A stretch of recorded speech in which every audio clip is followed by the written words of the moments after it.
The same way, AVL Trees also balances itself. Now the rule is that the balance factor of every single node in the tree must be 1, 0 or -1.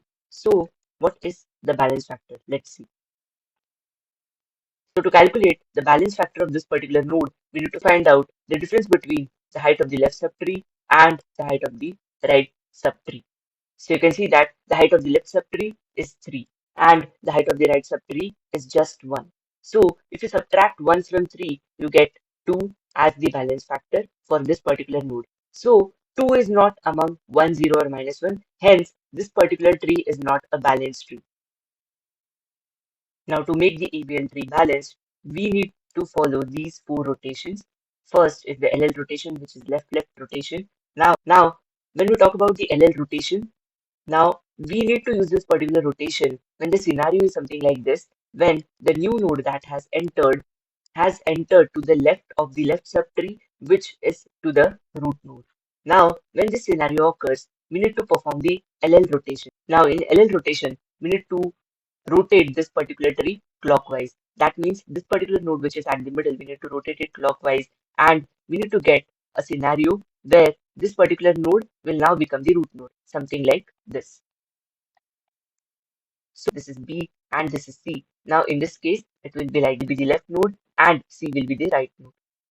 So this is what happens in the LL rotation. Now when we talk about the RR rotation, so it is the exact opposite of this LL case. Here, when the new node that has got entered into the tree happens to be added at the right of the right subtree, which is present for that particular root node. Since this particular tree is unbalanced because the balance factor is -2, that is why here we need to perform RR rotation. Now for this, we need to rotate the entire tree anti-clockwise. So this particular part will be rotated anti-clockwise and the scenario will now become like this.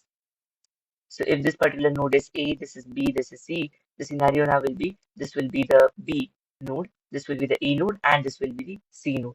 So this is the RR rotation.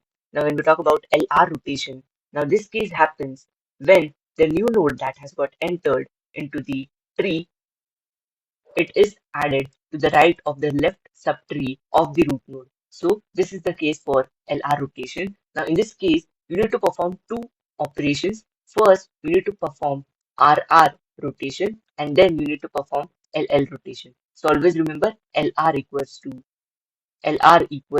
RR plus LL rotation. As you know, in the RR rotation, you perform anti-clockwise rotation. So you will rotate this particular part anti-clockwise and this node will come here. So let's say this is A node, this is B node, and this is C node. So this will, after rearrangement, will look something like this.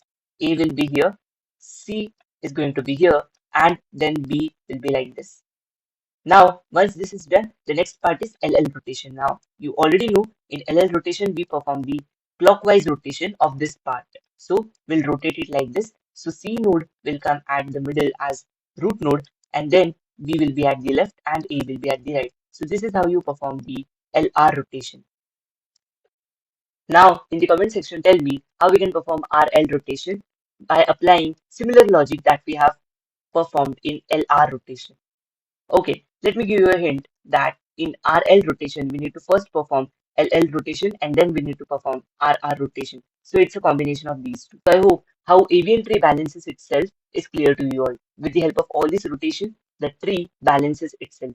And apart from AVL trees, red black tree as well as B tree also self balances itself. I hope you like the video.